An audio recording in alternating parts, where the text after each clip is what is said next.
Moi, de ce que j'en sais, parce qu'il n'y a pas très longtemps que je suis vendéen, on va dire, mais le club a dû être fondé à peu près il y a 25 ans, à peu près, peut-être un peu plus. Ils ont commencé dans une petite salle près de la mairie avec 2 billards.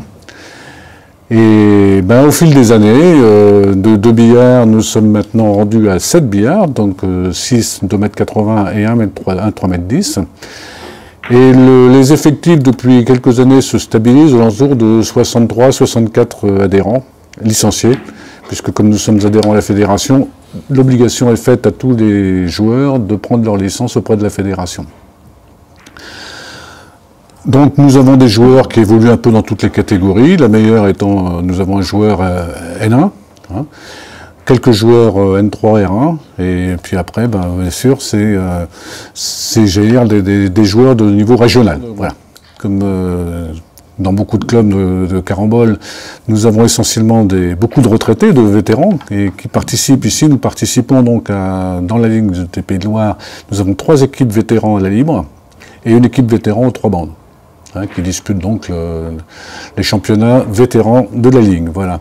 Hein, donc, qui viennent de se terminer. Enfin, il reste un match la semaine prochaine pour une équipe, mais sinon, c'est terminé.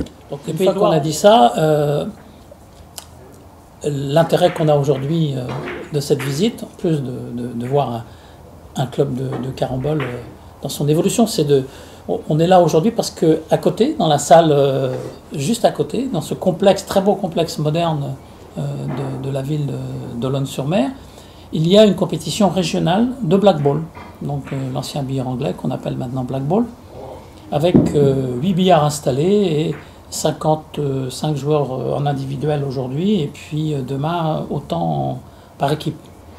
Donc 2 journées de compétition qui correspondent au plan que la fédération souhaite développer, c'est-à-dire la mise en place de compétitions vraiment régionales sur tout le territoire. Le Pays de Loire maintenant a mis en place une organisation pour y parvenir.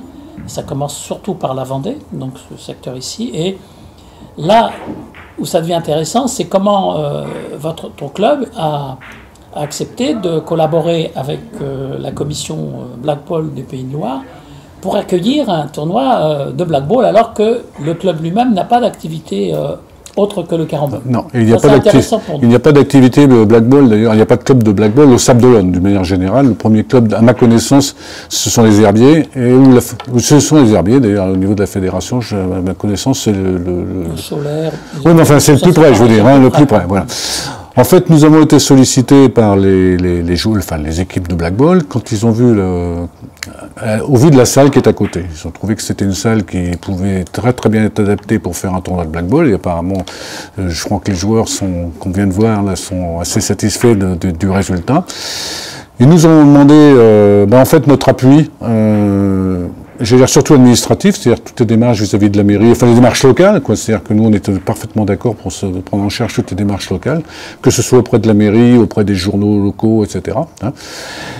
Et nous, ce qui nous a semblé intéressant, c'est que on sait que le blackball attire des joueurs beaucoup plus jeunes que le billard carambole, et on a saisi ça comme une opportunité d'organiser une opération de porte ouverte en même temps que ce tournoi de blackball, de manière à ce qu'éventuellement il y ait des échanges avec des jeunes qui viendraient soit regarder le blackball, soit jouer au blackball, de manière à, en espérant, je veux dire, essayer d'attirer des jeunes. C'est assez difficile. Il y a déjà eu énormément de tentatives de faire venir des jeunes, de les initier au billard, etc. Mais manifestement, c'est difficile parce qu'on a du mal à les garder. Ils viennent. Ils trouvent que c'est intéressant, mais ils ne reviennent pas. Donc on s'est dit, tiens, après tout, avec des joueurs qui ont déjà l'expérience du billard au travers du blackball, est-ce que éventuellement ça peut être une ouverture pour le billard français, enfin français carambole, de manière à ce que ça peut rajeunir les cadres. Voilà. Alors on a une réflexion en cours, oui, parce que effectivement, bon, je l'ai pas dit tout à l'heure, mais il s'avère qu'au Sable d'Olonne, enfin à Olonne de manière générale, on a quand même beaucoup de chance par rapport à un certain nombre de nos clubs voisins, c'est que nous sommes une cité résidentielle. Donc beaucoup de gens viennent prendre leur retraite au Sable d'Olonne, enfin dans la région tout au moins, et de ce fait on a cette chance, nous, de pouvoir tous les ans renouveler un petit peu notre population, on va dire, parce qu'il y a des gens qui nous quittent, et on arrive à peu près toujours à renouveler la population qui s'en va par des nouveaux arrivants, qui sont, encore une fois, des jeunes retraités. Et donc la réflexion quand même que nous menons, qu'on essaye de mener, mais qui depuis longtemps, c'est comment faire pour attirer des jeunes. Il semblerait effectivement que le Black Ball, c'est une bonne idée pour moi. La problématique ici, c'est la place. Donc nous ne pouvons pas accueillir de Black Ball dans la salle ici. Et renseignement pris, c'est pas forcément une bonne idée. La mixité n'est pas forcément une bonne idée, parce que les horaires sont pas les mêmes, certes, mais comment dire, l'ambiance de jeu n'est pas la même. Pas la même. Donc l'idée, ça ne dépend pas que de nous, hein, mais on en a déjà parlé un petit peu avec les représentants de la mairie. Pour le moment, il n'y a rien du tout de prévu ni de possible dans l'immédiat, mais une réflexion est menée pour pouvoir éventuellement avoir une salle qui jouxte celle-ci, mais de manière à pouvoir faire une salle de Black Ball avec une salle de billard français qui communique, mais qui soit quand même séparée. Voilà. Donc pour le moment, la réflexion, elle en est là. Notre réflexion, c'est de dire, c'est ça qu'il faut faire. Maintenant, il reste à le faire. Et pour le moment, il n'y a rien d'enclenché du tout de ce côté-là, parce que c'est pas si simple que ça puisse le paraître. Il faut aussi que ça puisse se faire. Là, il y a une salle polyvalente à côté sur laquelle nous n'arrêtons pas de lorgner, mais la mairie nous a dit, vous savez, elle est pose tous les jours, donc c'est pas demain matin que vous l'aurez. Mais par contre, ils intègrent cette réflexion dans le cadre d'évolutions futures, comment dire, soit de l'environnement au espace, soit dans notre environnement. On a déjà parlé avec des représentants de la mairie, ils se disent, bon ok, on est au courant, on peut rien faire pour le moment, mais dans nos réflexions, si un jour on décide d'aménager par étage ici, parce qu'il y a un étage qui serait aménageable, on ne manquera pas de vous en parler, de voir comment on peut s'organiser. Voilà où nous en sommes.